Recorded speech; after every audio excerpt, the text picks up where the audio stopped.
Programming note, this was filmed prior to the SAG-AFTRA strike. TSC and Fred Ricciani Media stand in solidarity with the writers and actors who are currently striking. This interview features a non-union talent discussing a non-union production.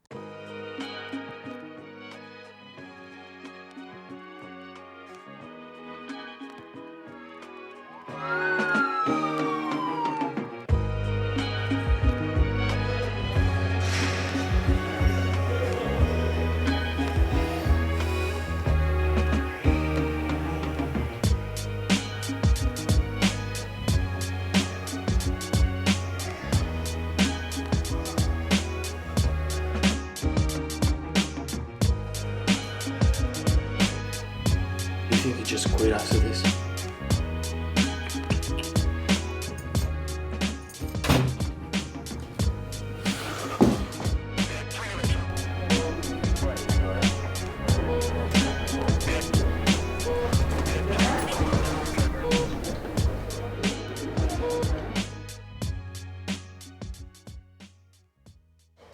What's up, everybody? This is Fred Ricciani. You just witnessed the trailer for the award-winning film How It Is, coming to a film festival near you. We are joined today by the producer, the writer, the creator, the filmmaker of that film, How It Is. She's also an entrepreneur, the host of many great workshops on diversity and inclusion, and a fellow wrestling fan.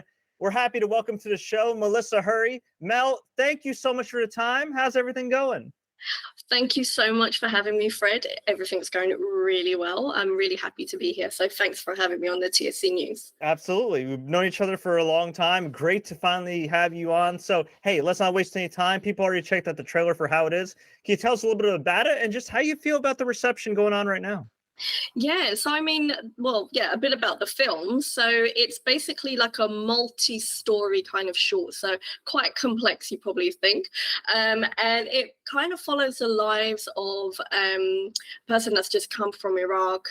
Again, they've actually been deployed, actually dismissed from their post in Iraq, but hasn't told their wife. We've got another story where we've got a young girl who's pregnant with and is expecting from basically her partner's a criminal. So we've got some stuff going on here, a bit of gang crime related, a bit of PTSD, post-war sort of like traumatic stress that's been going on. And also we're dealing with poverty as well. So we've also got a story where we've got, a man who's basically lost his job, his house, his family, and it's kind of like wondering what else he needs to do in the world for more positivity. Yeah, and it's kind of incredible how all these stories intertwine. And I've been seeing all over the gram, different film festivals accepting this film. How does it feel to put so much work into a short film like this and to see it get that reception? It's been absolutely amazing. So I mean, obviously I've got to, obviously thank my friend Jay Worm, who's all the way in Phoenix, Arizona. I mean, without him, this film would not even be possible. So this was based on his actual song, How It Is. I got to hear it and then I just started to develop the script.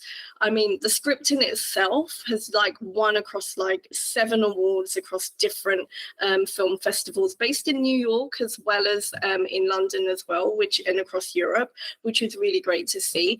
And the film alone has just been selected, award-winning, nominated, you name it. It's been, again, across 10 film festivals, and again, Europe and the United States mainly, which has been phenomenal. So it's really great to get that support from across the pond. When you heard this song, that's when you decided, hey, I just want to make a film out of this. Was there a concept already in place, or was it just like, wow, this would be a great song to base a movie on? It's kind of a bit of both. So like I heard the song and I was like, actually, yeah, this is a really cool tune. And I kind of thought, well, I can actually see this in my head. So I just started to kind of draft a few notes down. I was thinking, you know what, like I can see who's playing what, like what's happening, the color, the color scheme, everything was just absolutely like on point. So so I basically got in touch with the artist and I just said, look, Jay, I've had this song. It's really good. I want to write a script out of it. Can I do it? And he literally just said, yeah, that's absolutely fine. So I wrote the script and everything. Sent it over because obviously, it's his concept really, without the song this wouldn't even be. And he loved it and he was like, great, let's do it, let's make this movie. But you'd never guess how long ago that was, Fred. I couldn't say 5 years ago. No, longer than that. 2009. Wow. Yeah. So it was 2009. I wrote it. It gathered dust. It gathered lots of dust. It got to the point where it was like, yeah, I'll make it. The intention was there. Just never got around to doing it.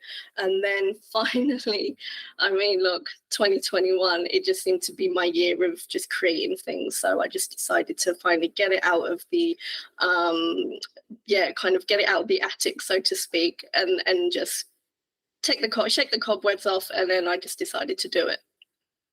That's amazing. And I know you have a background in marketing, and of course in media as well. You've hosted podcasts and different panels and workshops and everything else. So was this technically like your first film, or did you have any experience prior to that when it came to script writing or kind of doing anything in a film or TV capacity? When it comes to, I mean, this was kind of like my third project, but I kind of like written 2 projects prior to that. The first one that I did actually make, so this was the second actual film that was in production, but I actually did make another one, which was actually during lockdown, and that was called Maybe It's Not, which also won quite a number of awards as well, which was quite shocking because it was a very small sketch. Like I didn't expect anything of it, and it did pretty well, like even winning Best First Time Filmmaker at the Hong Kong Indie Film Festival, which I was really kind of elated about. So that was my first one. And then it was like, okay, that gave me enough confidence to say, okay, well, look, I can work with 2 people. Let me now work with a few more. And that just turned into like more than 10 people in one project, which was like really, it was just phenomenal. And plus I had the great support with it. So would you say you've always kind of had an eye on writing and filmmaking growing up, or was this something that you kind of got into more so in adulthood and kind of discovering your creativity? Writing in itself was something that I was really interested when I was a lot younger. I mean, it started from like when I was like 13 and 14, being told to write like a novel or like an actual full story. And I actually just went into screenwriting, not even thinking about the brief that I was given. And then from then it was like, actually, you've got quite a bit of a talent for this, although that's not what my teacher said then. It was like, well, you missed the whole scope of the thing. Here's like a C, probably the best C that I ever had, because it was a really good film that I wrote. So I kind of took that with me, and then realized actually later on, about 5-6 years after, I wanted to kind of make that a little bit more prominent. So then I started to write a lot more, and then kind of taking off then to 2009, I was like, all right, I'm just going to do it, enroll on a course. Let's learn more about screenwriting, the format and everything that goes into it, how to show and not tell, like real fundamentals of screenwriting. And then I just took that with me and just started to write and just threw myself into it. It's obviously worked out for you up to this point. So I would assume moving forward in the future, I don't know what you're allowed to talk about or not, that you would probably want to turn this into a feature or have some features in mind down the road. Yeah, absolutely. So the next chapter is to kind of move into features.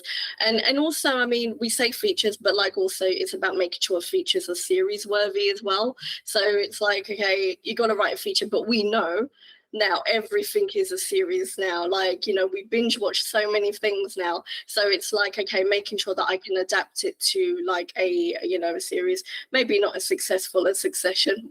Maybe one day that will be, but we'll kind of that is kind of the journey that I'd like to move into. For now, looking at how it is, I would say that this is more of a proof of concept that I'm looking at it in terms of its journey, and I feel like actually we can move down that feature route. So that's something that's going to come along the lines with other things to come. And as somebody who's also organized a lot of events pre-COVID, now post-COVID, and everything else, how was the overall casting process and everything else, especially because this was filmed during lockdown and everything? Did you find things a little bit easier now that there's self-tapes and digital submissions? Were there other challenges for any aspiring indie filmmaker watching or listening to this? Like, how'd you go about it and what solutions did you find? I think actually, you know what? I felt like COVID really helped me kind of move things along a lot quicker because we were all at home. It was so much easier to find the right people because no one was actually working. So it was kind of like, right, you had to take advantage of that time to say, right, I need you on these dates. Can you do it? The whole process did start obviously from the casting. So, I was kind of a member of a casting site. I then started to kind of put like the post out there, started to get some self-tapes and that. And going through that was brilliant because, I think it's just so much nicer when someone's able to audition in the comfort of their own home. They've got, they can just feel a little bit freer sometimes. It's not the anxiety of kind of going into a studio or a place where they need to do an audition right on the spot. So having them doing their self-tape, they can take as many takes as they want. I'm not going to know about it. They did it, and it was like, actually, great. You're great for this role. You're great for that role. Okay, not so sure. Let's have you as maybe like a bit of a contingent backup, and then having other people just to kind of say, well, actually, you'd be great as an extra here, or I could probably utilize you here. And you could start to see them play those roles, which was really great. So I found actually COVID made it a lot easier for me. And it's less expensive as well. So if you think about like having to hire a place and, get refreshments, making sure that, and also like the health and safety side of it and all of that, look, get a self-tape. This is the way we're going now. I think everything is now, so much more virtual, so much more easier. Yes, the competition is higher, but look, we can utilize it. Like digitalization has just helped us. And even for those people that are like across the globe, you never know what opportunities that can open up for people. But I also got to praise you for your work in workshops and events. For those that don't know, you also host a number of workshops on diversity and inclusion. And I know a lot of times those are buzzwords. And I know Taika Waititi has talked about how like, hey, it needs to be on the other side now. These employers are the ones that got to be the ones like, putting their money where their mouth is. But it does take a lot of effort. It is extremely commendable for you to put yourself out there and say, no, like we need to bring forth this change in filmmaking and in the entertainment industry in general. So can you tell us a little about how you got involved in starting these events and workshops and really the feedback you've kind of received so far? Yeah, no, it's a really good question. And like definitely like having diversity in media is like a huge passion of mine because at the end of the day, look, we're in 2023. There's no reason why we can't be diverse in our productions. And one of the things that started me off was actually when I was working on the project for How It Is, because I wanted a blend, like I wanted to have more ethnicities and, diverse backgrounds working in my film. And that wasn't just like the cast members being present on screen. That was like crew members as well. So that could be different lifestyles, different, again, disabilities or anything, other than, physical race and creed. So for me, that was a huge point that I was like, actually, I want this to be a diverse project. I myself, obviously being female and of Asian descent, like doing like basically like an action drama movie, that doesn't really happen a lot. So it was like, well, no, I'm putting myself into something really serious and quite, I would probably say it's quite a masculine movie. I don't know if you kind of agree with me on that, but it is quite a masculine movie in that sense. So it was like, no, I'm throwing myself into something. And it was like, if I'm going to represent diversity, use this project, but not only that, now start to talk about it. And this is where the opportunity came, where I did the diversity workshop like about a few weeks ago now. And it was really nice to be able to talk to young people in TV and film in the media industry that have just started their journeys. And again, all walks of life. They're coming in, they want to see more of people like them on screen. And this is where that workshop came, because that was something like, it was like, why aren't we seeing more of us on screen? We should have, and it's not just, again, not just on the physical side of it, but different accents as well. Like, especially in London, we've got, and this is a beautiful thing about London, is that the diversity is like on a different in a different scale altogether, excuse me. And it's about time that we see that on TV. So I want to see TV shows like EastEnders, where you will see different accents, you will see different families, not just one family of one race, and then another family of another race, and then everyone is of one race. It's like, no, we want to just see everyone different because it is representing London. And I'm not going to go on a whole soapbox here, but that was basically the instigator of what didn't I see growing up. Now is the time to make that change, and this is what I'm doing with my workshops. Love that. Well, you're doing tremendous work, and it's great that you're raising awareness and you're putting your money where your mouth is. And I think what's great too, and something that I want to also mention, is that you are deliberate in your casting for how it is. You're deliberate in who you include in these workshops, and you're deliberate in also who's behind the camera. And I think that's great too. I think the more we can rise up and bring people along the way, rather than just looking to network up, that'll definitely make a huge difference as well. Because at the end of the day, you and your colleagues, are the future, knock on wood, are the future of filmmaking and TV in the UK and worldwide. So I just want to commend you on that, and you're doing a fantastic job. And before we get to our rapid fire session, which I know you're looking forward to because you're completely unprepared for, but that's okay. And I want to talk to you about the script analysis. You do script consulting, and that in itself is an art, because I'm not saying it's easy to write a script. It's easy to come up with an idea sometimes, right? It's easy to jot down a few notes here and there. It's much harder putting it together in any kind of legible, readable, understandable format, let alone a script that makes sense, that has the right beats and interests and everything else. So how did you get into script analysis and consulting? And when did you realize you had a real knack to help people? Well, to be honest, I saw like this course that just came up, after like years of screenwriting myself, and, having other people read it and say, actually, this ain't half bad. This is really good, actually. That kind of obviously gave me a bit of confidence naturally. And it just came with the fact of reading scripts. You can't learn about scripts unless you read scripts, and you can't consult on scripts unless you read scripts. So you start to understand, right, what is not so good in terms of scripts. I don't want to say poorly written, because I just want to put like a positive spin on it, because every concept is good in its own way. So so there's some that like, okay, fine, let's work on that. Ones that works in progress. There are some that are like, wow, this is great, doesn't need any critiquing at all. And also by watching films, like when you're watching a film, like for me, like I'll listen to the language that's being used, I'll start to analyze it. I do dissect things. And again, I did like a reel about, or a TikTok about, how I, watch films like about 100 times or more, because like for me, it's like an educational purpose rather than, of course, the entertainment side of it. But I start to dissect it, and that helps me with script consulting. So when I started to feel like, actually, I'm not sure if this dialogue actually works, they could have written it this way. And then I just saw this course come up saying, hey, why don't you do like script consulting and look at some scripts and give some feedback on it. I was like, okay, that seems like a really good course to do. So I did that.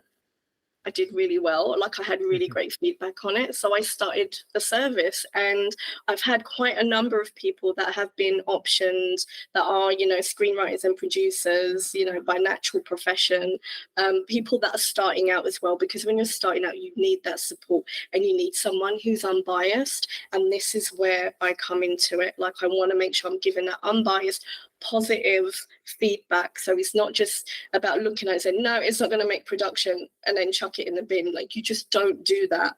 It's like, no, here's what you can work on. Here are some suggestions. Let me know how your project goes. And, I'm happy to kind of support moving forward. And that's the way that I would have liked it when I was writing, rather than just going straight into the deep end. And now I'm able to provide that service. And this is what I'm doing on a regular basis now. Much respect. You were juggling a whole lot and doing a great job at it. And before we get to our rapid fire round, can you tell everybody where we can find you online and where they could contact you if they want to get script analysis, if they want to host you for a workshop or anything else? Yeah, excellent. So, so any sort of booking inquiries in terms of workshops, script analysis, or if you've got general inquiries, feel free to get in touch with me on themelhurry@gmail.com. And if you're on the gram, as they say, or on TikTok, on IG, you can get me at Mel Hurry Films. And on TikTok, I'm on at the Mel Hurry. So find me on TikTok, find me on Instagram, and you can email me directly. Great. We'll definitely link that in the show notes. But Mel, we always like to ask all our guests some kind of random and rapid fire questions just to get to know them better. Are you ready? All right, I think so. All-time favorite film? Vanilla Sky. That's an interesting choice. Why Vanilla Sky? Because it's just multiple layers. It always changes every time I watch it. Like I'll look at something, the concept changes, think, did that really happen? Did that really? Oh no, there's the Vanilla Sky. No, that was then. I'm right. Okay. It changes for me every single time I watch it. So yeah, this is why it's my favorite. And like I completely love Tom Cruise as an actor. He's brilliant. Okay. Favorite actor and actress? Favorite actor, Tom Cruise. Favorite actress, oh gosh, this one really kills me. I'm gonna have to go. It's rapid, so I need to be fast. Okay, Charlize Theron. There we go. All right. Hey, great choices. Great choices there. What would you say is the most like obscure film in your favorites? Obscure film that's in my favorites. Snakes on a Plane. Oh, there you go. Hey, that was campy and fun. There you go. Oh, you're a wrestling fan, so I'd ask you, who's your all-time favorite pro wrestler, and who's your current favorite pro wrestler? Okay, current favorite pro wrestler is Seth freaking Rollins, definitely. All time. Okay, I'm gonna have to go with The Undertaker. Yeah. All right, okay. It's great. That's so typical. I felt like kind of saying something that was a bit more like of a dark horse, but no, I just had to go with Undertaker. All right, that works. Favorite spot in London? St. Catherine's Dock. Why? Is it nice views, everything else? It's really nice. You've got the marina, you've got loads of restaurants, you're just by Tower Bridge, and it's quiet. So I've just literally said this. So everyone's going to go to St. Catherine's Dock now, but can you just please avoid it on certain times so that I can get some quiet time? All right, there you go. Awesome. In terms of filmmaking, specifically with How It Is, what was your most awkward moment in filming How It Is? Was there something wacky or wild that happened that makes for a funny story now? Yes. So no, I'm not going to throw anyone under the bridge with this. I'm gonna kind of give another story. So we had an issue with the prison scene. There is a prison scene, and so we had to kind of move this mattress near to a wall, but the base, what we needed to put the mattress on, was too slim. So one of us, i.e. myself, had to go under the mattress just to make sure that the actor on there was supported. So it was a bit of a health and safety thing, which obviously insured and everything, but I literally had to roll under and have it held just so that the person who was kind of assisting me in the direction could do that scene. And I was just under the mattress saying, all right, action. So that was probably the most awkward positioning I've ever been in. And, we're talking about someone who was quite stocky, quite built, that was on that mattress as well. And I was just underneath him, whatever you do, please do not roll on to the other side because I cannot carry you. Oh my goodness. Well, hey, at the end of the day, as the old saying goes, you got the shot, right? I got the shot, and yeah, it worked. So, and it didn't look half bad. So yeah. You're also from Mauritius, and I don't know a lot of people from Mauritius. So, what would you say is your favorite Mauritian dish and your favorite Mauritian spot? Gosh, no, I'm going to go to my favorite Mauritius spot. Let's do that first. So, okay, it would have to be Grand Bay, which is like, again, in the north of Mauritius. It's the best place for like restaurants, and it's got the beach as well. And yeah, it's just basically got everything there. So you can't go wrong when you're in Grand Bay, and it's like, like really good, cool shops and stuff.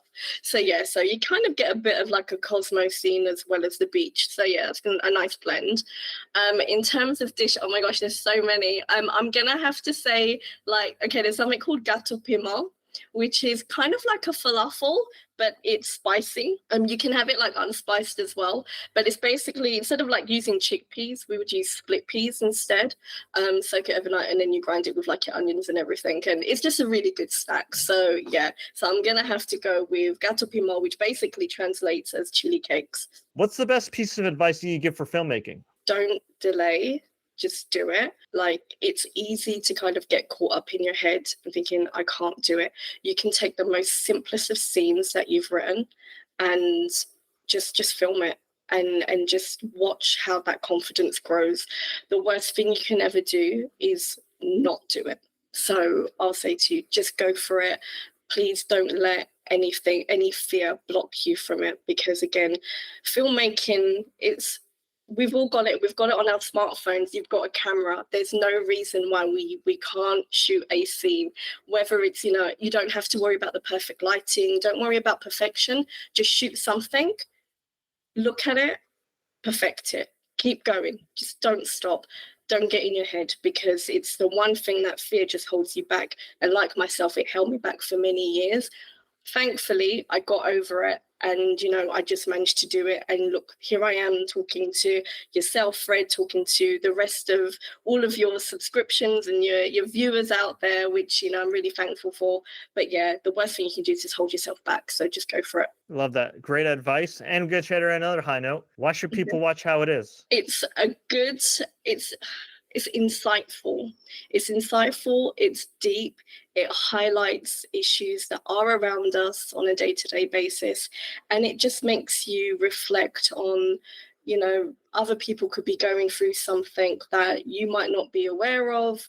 It highlights things like mental health, PTSD, poverty, gang crime. It's so much. It sounds really negative, I know, but it highlights so many things that is going on around us. And someone might be silent, but they could be going through something that they might need to talk about. So it definitely highlights the side of it where yeah, that's life, that's how it is, but we can all come together and maybe stop making bad decisions just by being there for one another. Excellent stuff. Well, Mel, thank you so much for your time. It was an absolute pleasure. Before we let you go, where can we find you online, and where can we find you next? Instagram is probably the best place to find me. So at Mel Hurry Films, I nearly forgot my handle there. And on TikTok, of course, the Mel Hurry. Online, look, you just head over to socials. I'm all there. Send me an email, themelhurry@gmail.com. I am yet to sort out a website for myself, but as soon as that's out, everyone that emails me or they're on my IG, you'll get to know once that's launched, and you'll be able to find me on there as well. Excellent. And I know for workshops, everything else, you got a few coming up that we can't wait to see. And before we let you go, one more thing, bonus question. Okay. Is there anything you wish I asked you in this interview? No, you covered everything. I think. I don't know. I'm so on the spot today with this. So yeah, I have no idea. But yeah, I feel like you've covered everything. No random fact. Oh, you know what? I'll give you a bonus question then. What's your favorite animal? Pigeon. All right, there you go. I like that. Okay. Pigeon's cool. We have plenty of them in London and New York here. So yeah, that works. Mel, thank you so much for your time. You can check out How It Is right now on YouTube, on the Rhyme Entertainment YouTube channel, or at a film festival coming soon near you. And you can follow her on IG at Mel Hurry Films.